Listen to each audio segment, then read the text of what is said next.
Hey everybody, welcome back to the Keep 7 Gaming YouTube channel. This is just a quick update on the banned list that was updated today, June 1st, 2020 by Wizards of the Coast. There were updates made to the standard and historic formats, as well as a new rule incorporating the companion cards that were released with the new Ikoria set.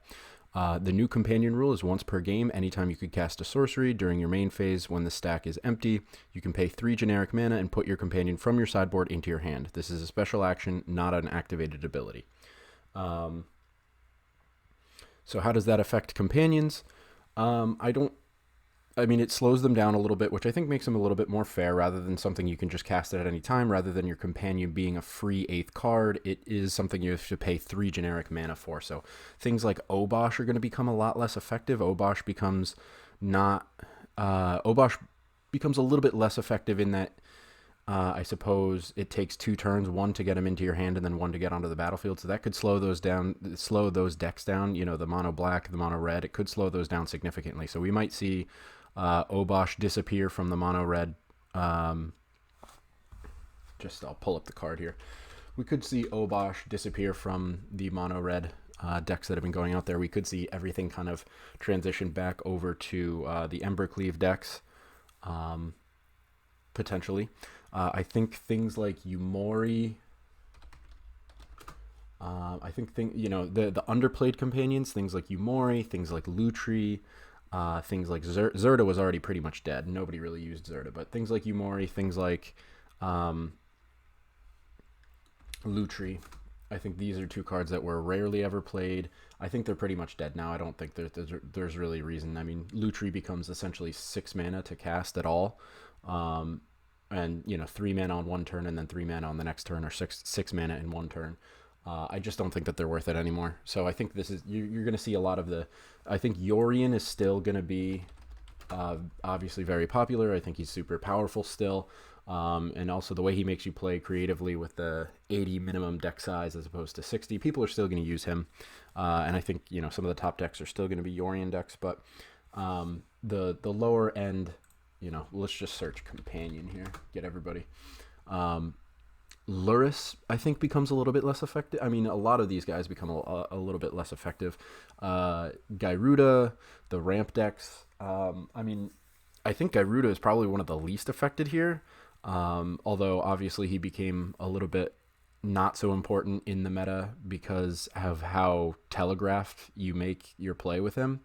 So obviously he became super weak to counter spells, and there's a lot of ways to play around him. But you're ramping up to Gyruda for 3 turns anyway. So paying 3 mana to get him into your hand makes him a little bit more vulnerable if you're playing like Dimir and they have hand hate. But I think he's probably one of the least affected.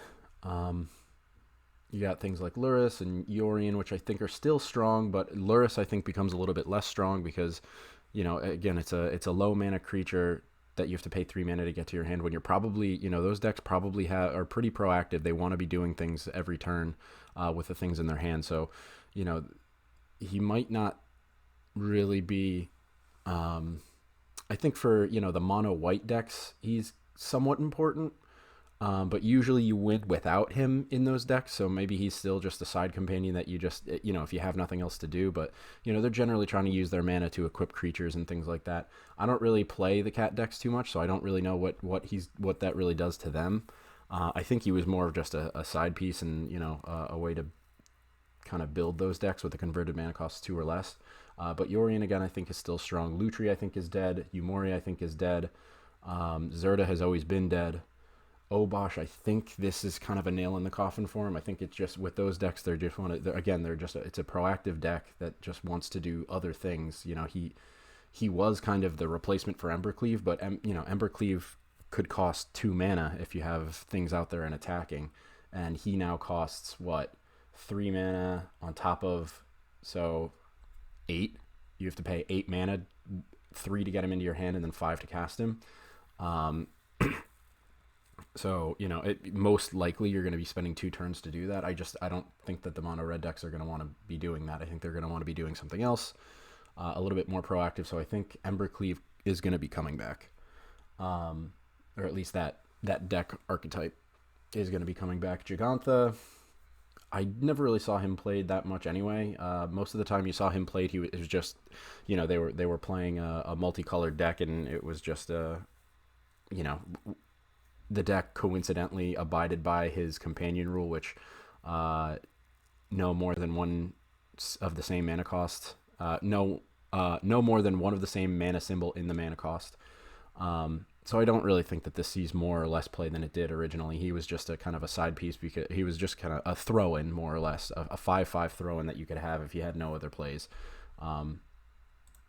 So Zerda was already dead. Kahira, I don't know how much this is affected. The Kahira, well, obviously, I think Kahira might be dead here too. The only decks that we saw Kahira involved in were the Fires of Invention decks, and spoiler alert, Fires of Invention was one of the 2 cards that was banned in Standard. So having only seen him really in that deck, I mean, you also may have seen him in Temur Elemental decks that were somewhat strong, so maybe he still sees some play there.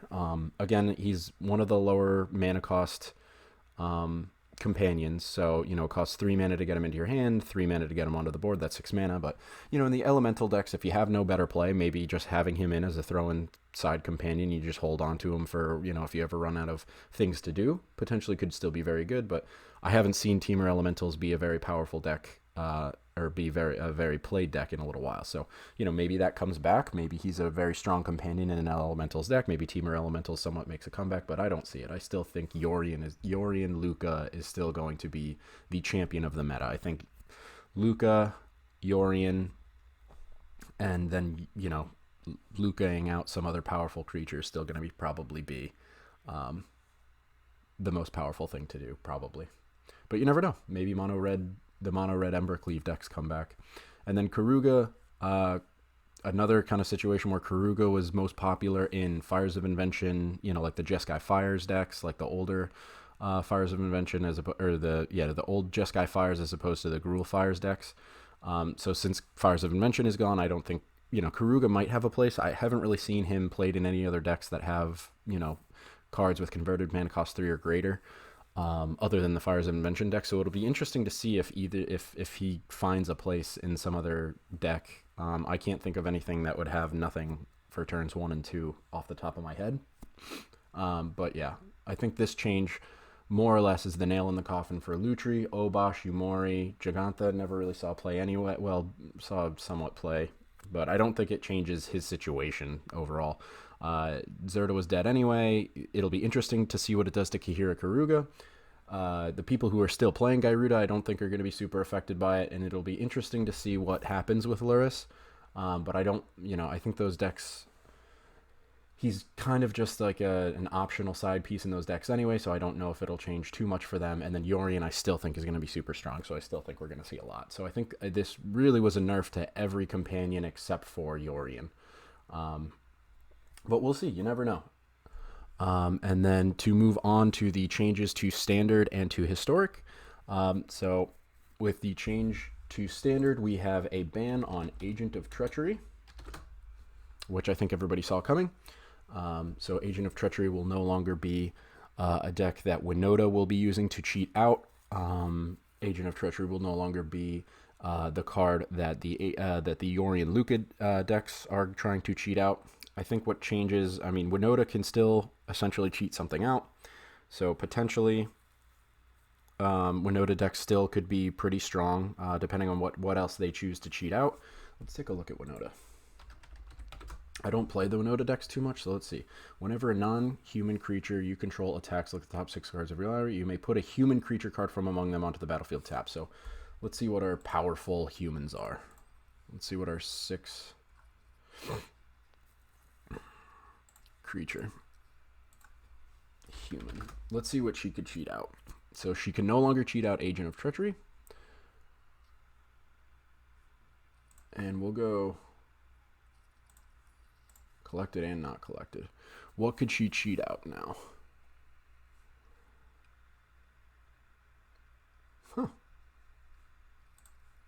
go 5. I guess Kenrith wouldn't be the worst thing in the world. She could cheat out a Kenrith.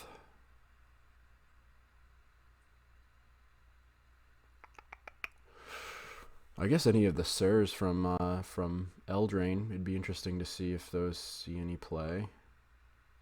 I don't really know really how you would kind of play around that. So yeah, maybe I guess maybe just Kenrith, but like, yeah, she could cheat out a Kenrith and then give everything haste for 1 red mana. I guess that might be what they end up doing. So yeah, Winota won't be cheating out Agent of Treachery.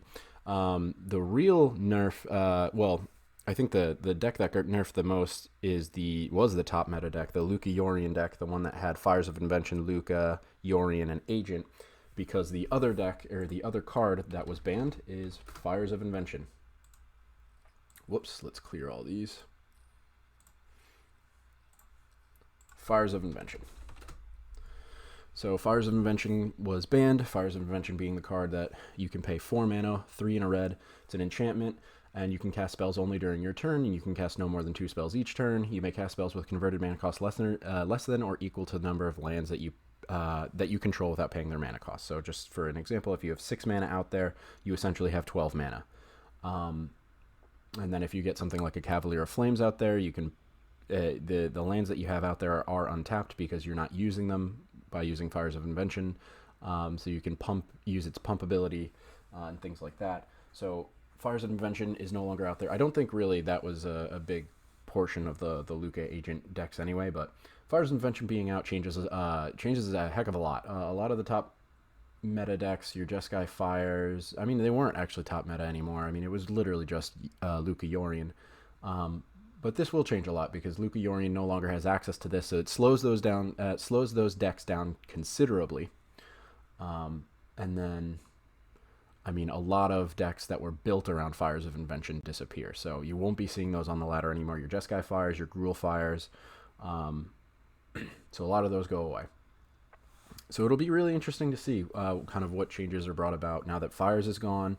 And now that Agent is gone, again, I still think Yori and Luca cheat out something like a Yadaro or something like that, or maybe an Endrace Forerunners, but who knows? I still think that those are probably going to be the strongest decks. You know, even with Fires of Invention gone, you can still cheat out something like a Yadaro or a Endrace Forerunners as early as like turn 4 or 5. So yeah, but that is those are the changes as far as standard and the new companion rule, and then historic has Agent of Treachery and Fires of Invention suspended. These will go into effect as of today, June 1st, 2020, for tabletop. But as you know, as everybody knows, we're going through the pandemic right now, so nobody's probably playing tabletop anywhere. Maybe just with your friends, but the arena update, or these rules will be effective in arena as of June 4th. 2020. So if you're watching this day of, they go into effect on Thursday, June 4th. Yeah. So those were the changes that were made. It'll be interesting to see what happens to the meta, how the meta will shift without cards like Agent of Treachery and Fires of Invention. It'll be interesting to see, you know, I've made my predictions as far as what happens to the companions. But it'll be interesting to see if anybody still holds on to them, still finds them, you know, effective, or finds a place for them. So yeah, thanks for watching. Let me know what you think of the updates.